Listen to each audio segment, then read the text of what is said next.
I post new content every Monday, Wednesday, and Friday.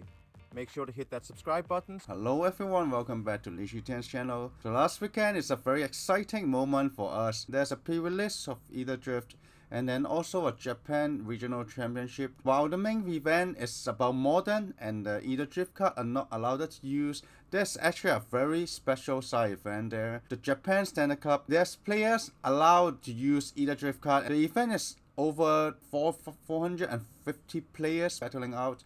And then it allows us to have an early look at how Aetherdrift card could shake up the format. So today we are going to check out the top finishing deck in this event and also see is there any exciting strategy. Let's dive in and check out what are the good decks. The first deck we check out is the Azorius Oculus. The main card here is the Bounce Off. Bounce Off is a card that we use it to play Unsummon in this deck. But the Bounce Off is a 100% upgrade from Unsummon. We can bounce either creature or vehicle. And then also the exciting card is the Spell Pierce. Previously we may be having problem with opponent having open mana and then we don't have a good way to protect our Oculus or the Dingeon. Now we can always set up a turn 3 helping hand or recommission with the open mana for the Spell Pierce. This way we able to protect the Oculus or the Dingeon and run over really quick. In the sideboard we also have like 2 more Spell Pierce, so Spell Pierce is making this deck really strong right now. The next one is the Zoo Overlord. The Zoo Overlord deck now plays Riders and we used it to have like Seized from Slumber deck. Basically functioning the same except that only destroy creatures, and then now Riders End is exiling creatures or vehicle. Like also another 100% upgrade here. Like exiling Enduring Curiosity is one of the key things in this format.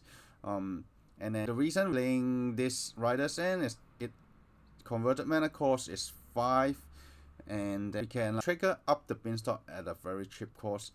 Give a little upgrade to the Beanstalk synergy.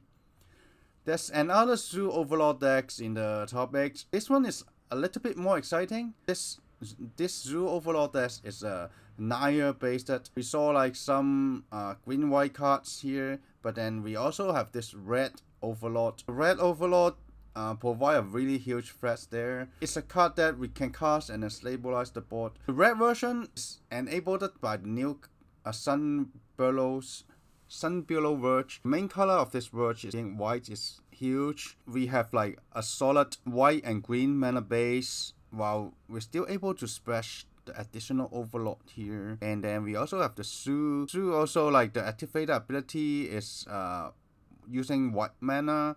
And then while it is not easy to cast Zoo, but then we have like lots of lands able to provide white mana. And then we also have Rise End, which is the same as the previous one, just have a synergy with up the Beanstalk here. So the next deck is Esper Pixie. So this is piloted by Yuki Ishikawa. Main deck we have Momentum Breaker. This card can handle big creatures where Nowhere to Run may not be able to handle.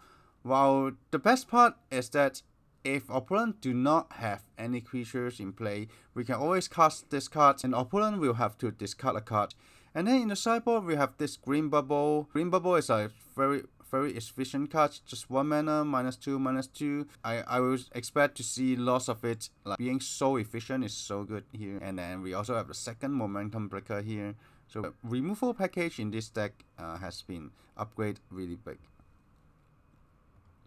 And then we have the Dimir and Shaman.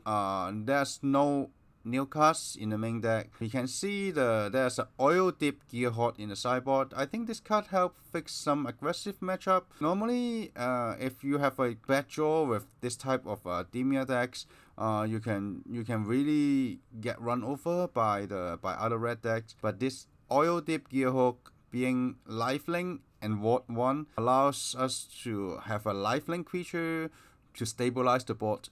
Having the discard ability is really great because you can have the Gearhawk take away the efficient removals, and then the Ward 1 shine because When the player are forced to cast 2 spells to remove it, they need to play the ward test twice. So I can see Oil Dip Gearhook actually upgrading this style of Dimir decks. And in the Dimir Midrange, we also see 4 Oil Dip Gearhook, this time in the main deck. With the Mockingbird, you can copying the Gearhook. We also have the Deep Caven Bat. So we have a high number of discard package here. And then obviously sideboard we have 4 more duress. So the next one is Boros Aggro. We tried lots of Boros deck before, and the mana base is always the things I'm complaining about. We don't really have a good mana base. But now the Sun Below Verge helps the mana fixing so much. We even playing the cheeky house mouse. I think the main reason here is because the Sun Below Verge is providing white as the main color, so we have a very high number of turn 1 white mana source. While the turn 1 red mana source, we have 13 of them. The white turn 1 mana source, we have 16. So having more white mana 1-drops is very reasonable here. The cards make me excited in the sideboard as a Chandra, Spark Hunter. When you are facing some sweeper decks, you really want to have a Planeswalker to help fighting. And then having a consistent number of damage, you can go 4 mana Chandra and then make a vehicle and start attack for 3 haste damage. And then if our opponent goes Split Up or Pyroclasm, we still get to make another vehicle next turn, cast a creature, and then have 2 3/2 vehicle attacking. So Chandra helps those sweeper matchups so much. We also have this Gesto Field Roller. When it enters the battlefield, it will turn into a creature, which is a 4/2 haste trample. We can also go 3 mana, discard a card from hand, and then we'll return this card from the graveyard into play. The main reason this card is good is that we use it to have the Forge as a sideboard card against the control deck or sweeper decks. But now those control decks are playing Authority of the Consoles in the sideboard, with basically blanking the Forge and then like turning the Forge into a 1 life per turn for them.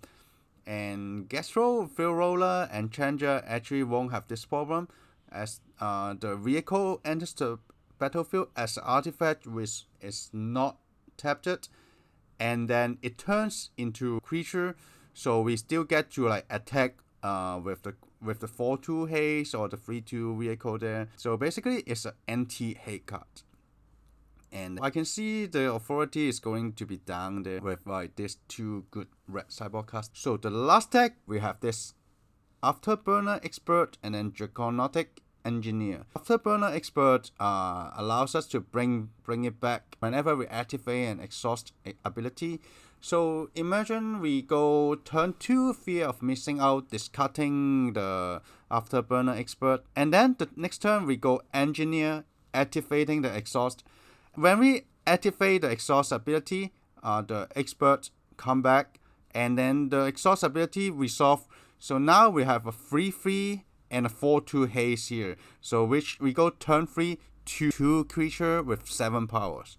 Right? And if you go maybe turn 1 Seed of Hope of like Batchwork Beastie and there's Insight, like all these cards are helping us to mill. If like we mill 2 expert in the first 2 turns, and when we're activating the Engineer 3rd turn, we just have 11 haste power there. So this is really huge. And then also when we bring back 2 experts, opponent have to handle both of them in a very short window.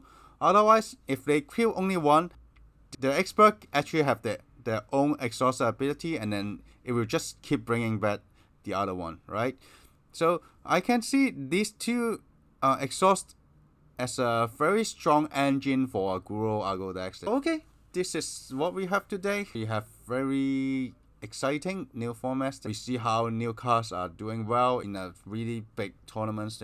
In the next video, I will try to make some new decks. There's new decks that I see potential with.